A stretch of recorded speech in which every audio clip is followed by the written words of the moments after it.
CPIM-ന് രാജ്യത്ത് ആകെ 10,20,000-ഓളം അംഗങ്ങളുണ്ട്. അതിൽ 5,65,000-ഓളം അംഗങ്ങൾ കേരളത്തിൽ നിന്നാണ്. ഒരു കാലത്ത് പാർട്ടി ശക്തി കേന്ദ്രമായിരുന്ന പശ്ചിമ ബംഗാളിൽ 1.5 ലക്ഷത്തോളം പാർട്ടി അംഗങ്ങൾ മാത്രമാണ് ഇപ്പോഴുള്ളത്. 2022-ലെ അംഗസംഖ്യയുമായി താരതമ്യം ചെയ്യുമ്പോൾ 33,000-ഓളം അംഗങ്ങൾ വർദ്ധിച്ചെങ്കിലും 10,000-ഓളം അംഗങ്ങൾ കൊഴിഞ്ഞുപോയി.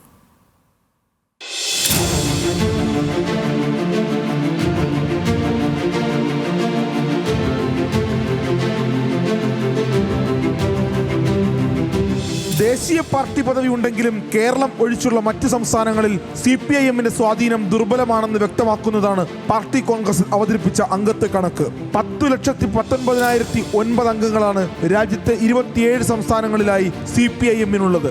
ഇതിന്റെ നേർപകുതിയിൽ കൂടുതലും അംഗങ്ങൾ കേരളത്തിൽ നിന്നാണ്.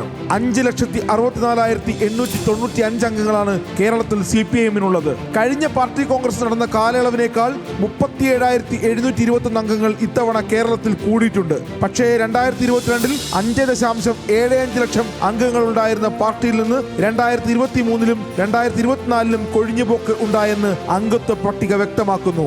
34 വർഷം പശ്ചിമ ബംഗാൾ ഭരിച്ച CPIM-ന് ഇപ്പോൾ അവിടെ 1.58 ലക്ഷം പാർട്ടി അംഗങ്ങൾ മാത്രമേ ഉള്ളൂ. 23-ാം പാർട്ടി കോൺഗ്രസ് സമയത്ത് 50,000-ലേറെ അംഗങ്ങൾ ത്രിപുര പാർട്ടിയിലുണ്ടായിരുന്നു.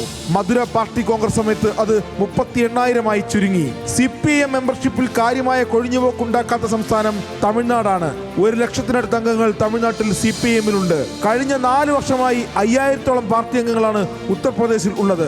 നിലവിൽ 38,143 അംഗങ്ങളുള്ള തെലങ്കാനയിൽ പാർട്ടി അംഗങ്ങൾ കൊഴിഞ്ഞു പോകുന്നുണ്ട്. CPIM ആസ്ഥാനമായ AKG ഭവൻ പ്രവർത്തിക്കുന്ന ഡൽഹിയിൽ 2,000-ഓളം അംഗങ്ങൾ മാത്രമാണ് പാർട്ടിക്കുള്ളത്. ഛത്തീസ്ഗഡ്, ഗുജറാത്ത്, ഹരിയാന, ഹിമാചൽ പ്രദേശ്, കശ്മീർ, മധ്യപ്രദേശ്, ഒഡീഷ, മണിപ്പൂർ, ഗോവ, പുതുച്ചേരി, പഞ്ചാബ്, ഉത്തരാഖണ്ഡ് എന്നീ സംസ്ഥാനങ്ങളിൽ 5,000-ൽ താഴെയാണ് CPIM അംഗങ്ങളുള്ളത്. ഇതിൽ ഗോവയിൽ 45 അംഗങ്ങൾ മാത്രമാണ് കഴിഞ്ഞ 4 വർഷമായി CPIM-നുള്ളത്. 4 വർഷം മുമ്പ് ഒരംഗവും ഇല്ലാതിരുന്ന പുതുച്ചേരിയിൽ ഇപ്പോൾ 812 പാർട്ടി അംഗങ്ങൾ CPIM-നുണ്ട്. ഉത്തർപ്രദേശ്, രാജസ്ഥാൻ, പഞ്ചാബ്, കർണാടക, ജാർഖണ്ഡ് എന്നീ സംസ്ഥാനങ്ങളിൽ 5,000-ന് പാർട്ടി അംഗങ്ങൾ. ആന്ധ്രാപ്രദേശിൽ 23,000 അംഗങ്ങളും ബീഹാറിൽ 20,000 പേരും അസമിൽ 10,000 പേരും CPIM-ലുണ്ട്.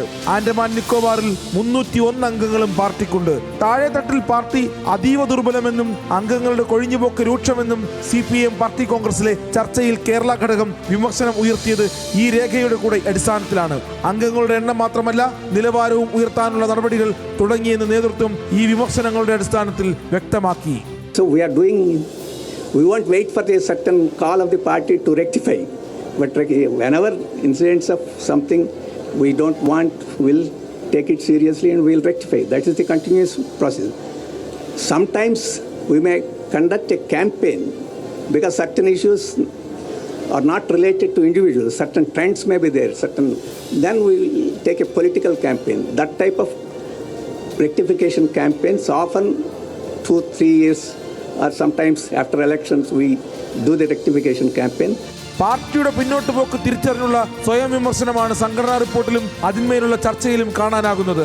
പല സംസ്ഥാനങ്ങളിലും കൃത്യമായ പാർട്ടി കമ്മിറ്റികൾ പോലും ഇല്ലാത്ത അവസ്ഥയുണ്ടെന്ന് കേരള പ്രതിനിധി PK ബിജു പറഞ്ഞു. മുൻകാലങ്ങളിലെ പോലെ ഭൂപ്രശ്നങ്ങളിൽ പാർട്ടി ഇടപെടുന്നില്ല, ജനകീയ വിഷയങ്ങളും ഏറ്റെടുക്കുന്നില്ലെന്നും ബിജു കൂട്ടിച്ചേർത്തു. സാങ്കേതിക വിദ്യയുടെ വികാസം പാർട്ടിയുടെ വളർച്ചയ്ക്ക് ഉപയോഗപ്പെടുത്തണമെന്ന് PA മുഹമ്മദ് റിയാസ് പൊതുചർച്ചയിൽ പറഞ്ഞു. കേന്ദ്ര നേതാക്കൾ പാർട്ടിയുടെ താഴെത്തട്ടിൽ ഇറങ്ങി പ്രവർത്തിക്കുന്നില്ല എന്നും ആ സ്ഥിതിയിൽ മാറ്റം വരുത്തിയാൽ മാത്രമേ പാർട്ടിക്ക് മുന്നോട്ട് പോകാൻ ആകുകയുള്ളൂ എന്നുമാണ് കേരള ഘടകം ഉയർത്തിയ വിമർശനത്തിന്റെ ആകെത്തുക. 75 വയസ്സ് പ്രായപരിധി എന്നത് മാറ്റണമെന്ന അഭിപ്രായം കേരള ഘടകത്തിന്റെ ഗ്രൂപ്പ് ചർച്ചയിൽ ഉയർന്നെങ്കിലും പൊതുചർച്ചയിൽ അത് ഉന്നയിക്കേണ്ട എന്ന് കേരള ഘടകം തീരുമാനിച്ചിരുന്നു. രാജ്യത്ത് CPIM-ന് ഭരണമുള്ള ഏക സംസ്ഥാനം എന്ന നിലയിലും രാജ്യത്ത് ഏറ്റവും കൂടുതൽ പാർട്ടി അംഗങ്ങളുള്ള സംസ്ഥാനം എന്ന നിലയിലും കേരള ഘടകത്തിന്റെ അധീശത്വം പ്രകടമാവുകയാണ് പാർട്ടി കോൺഗ്രസിൽ. മധുരയിൽ നിന്നും മഹേഷ് ചന്ദ്രൻ, ന്യൂസ് മലയാളം.